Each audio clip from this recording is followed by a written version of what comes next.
तिम्रो भन्नेछु खाली पानामा तिम्रै नाम खोल्नेछु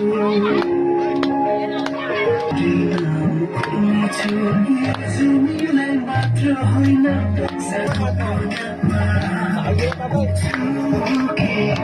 जस्तो लाग्दैछ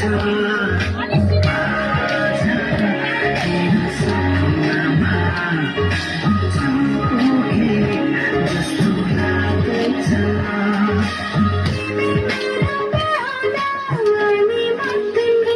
बेहुली